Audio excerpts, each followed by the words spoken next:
In the 1920s, oil tycoon E.W. Marland built a mansion so advanced, locals swore it was alive. 55 rooms, secret tunnels, and a private power plant pulsing beneath the floors. But after Marland lost everything, the estate stood abandoned. And then, against all logic, it caught fire not once but multiple times.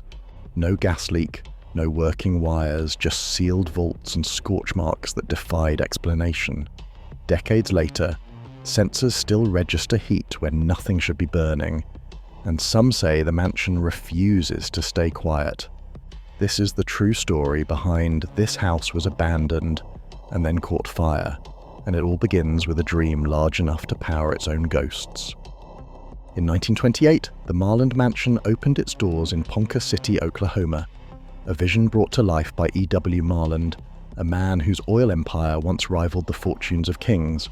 The estate stretched across 2,500 acres, anchored by a 55-room palace that locals quickly named the Palace on the Prairie. Every detail spoke of ambition. Marble from Italy gleamed in the grand halls. Sculptures and woodwork arrived by rail from distant cities.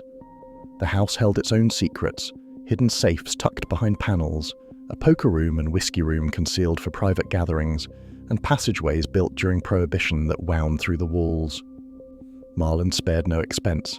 He ordered experimental heating systems and boilers powerful enough to warm a small town. The mansion ran on its own electrical grid, lighting up the Oklahoma night with hundreds of bulbs. Even the gardens outside were designed for spectacle, with fountains, statues, and imported stone paths. To Marland, this was more than a home.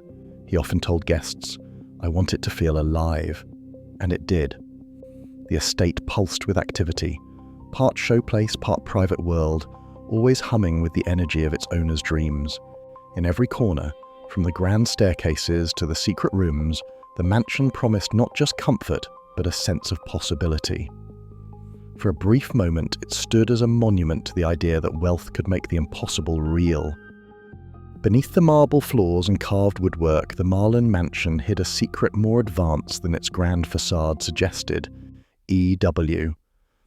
Marland wanted his home to outshine every other estate in Oklahoma, so he commissioned a private electrical grid powered by custom dynamos, massive machines designed to keep every room glowing, even when the rest of Ponca City sat dark.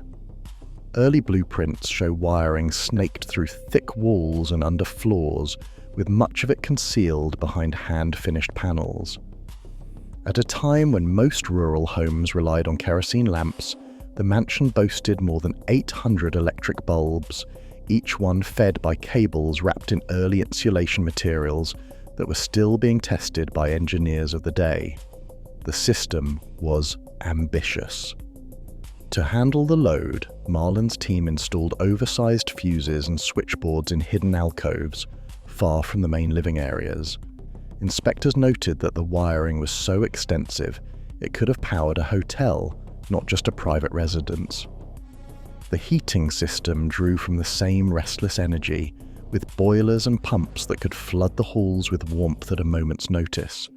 Maintenance logs from the 1930s mention oddities: static shocks near certain outlets, faint humming in the empty corridors, and temperatures rising in unused wings even when the furnace was off.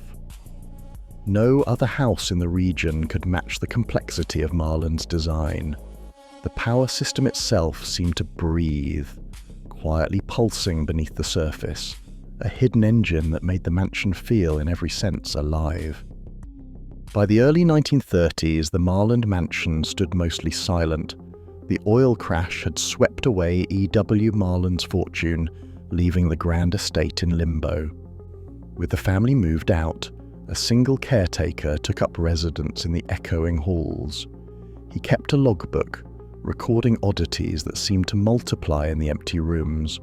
Some nights, he found lights burning in the upper galleries, though the switches below were untouched. In the basement, the quiet was broken by a low, mechanical hum, steady as a heartbeat, even when every known system was shut down.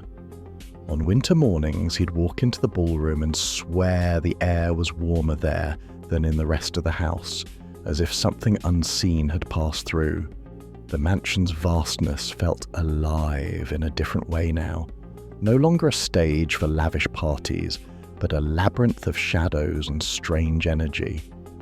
Rumours spread in town that the house was running itself, unwilling to let go of the world it once ruled.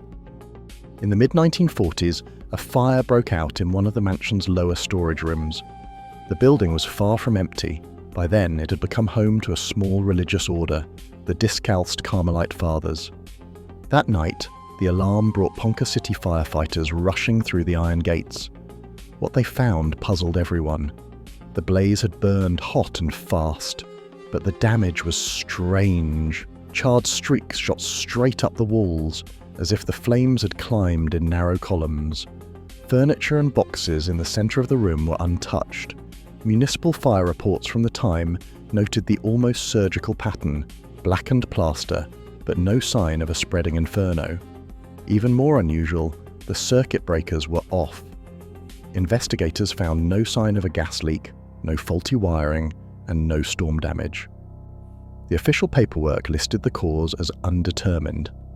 For the first time, the mansion's odd reputation moved from rumour to record. A fire with no clear spark, only questions left smouldering in the dark corners below. During the 1960s, restoration crews returned to the Marlin mansion, determined to revive its faded glory. Work began deep in the basement, where electricians encountered a tangle of old wiring and forgotten electrical panels. One afternoon, a fire broke out near a concrete vault once used to store oil contracts. The panels in that section had been disconnected for years, yet flames climbed the wall in sharp, vertical lines. When the smoke cleared, investigators found the vault's heavy metal doors warped outward, as if something inside had pressed against them with tremendous heat. The fire marshal studied the scene and described it as residual heat, but the wiring and metal were cold to the touch. 2 decades later, in the 1980s, another fire erupted in almost the same spot. Again, the cause eluded everyone. The restoration logs noted that both incidents started near obsolete panels, and both left the vault doors misshapen. For those working below ground, the pattern was impossible to ignore, a silent warning pulsing from the mansion's hidden heart. In the 1960s, restoration workers came across something that wasn't on any blueprint. Deep in the basement, behind a wall of poured concrete, they discovered a sealed chamber. No doors, no obvious way in. The official plans showed nothing but solid ground, yet the space echoed faintly when tapped, as if hollow. Electricians crawling through crawl spaces reported hearing a steady, low droning sound that seemed to come from behind the walls, even when all known machinery was off.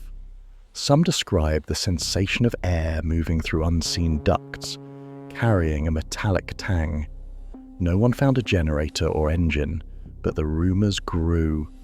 Crew members swapped stories about tools that vanished near the sealed room and about the persistent hum that never quite faded, even late at night when the rest of the mansion was silent. On quiet afternoons, museum guides sometimes pause in the east corridor, where the air feels charged and the temperature shifts without warning. Thermal scans have revealed warm patches blooming on stone walls far from any pipes or wiring. Visitors report static shocks when they touch the brass railings, as if the building itself holds a restless current. One guide recalls the sharp scent of smoke drifting through a darkened hallway just before the fire alarm began to ring, yet every room stood empty and no trace of fire could be found. Maintenance crews have tested the circuits and checked the insulation, but the strange patterns persist. Even with modern equipment, the source of these phenomena remains a puzzle. The old mansion seems to respond to every footstep, every voice, as if it still remembers the energy it once contained. Between 1925 and 1928, Ernest Whitworth Marlin's 55-room mansion redefined luxury in Ponca City, powered by custom dynamos and experimental heating systems.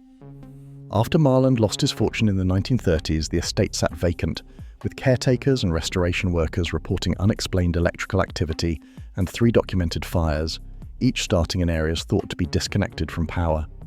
Municipal fire reports and restoration logs confirm scorched rooms, warped vault doors, and repeated ignition points, yet no official cause was ever found. Modern infrared scans reveal warm spots and unexplained alarms, but no hidden generator or definitive source has been identified. While photographs, maintenance records, and eyewitness accounts confirm the house's history of unusual energy and unexplained fires, the root cause remains undocumented. Today, the restored Marland Mansion stands as a testament to early 20th century ambition and a reminder that even the best documented buildings can harbour mysteries still unresolved by fact.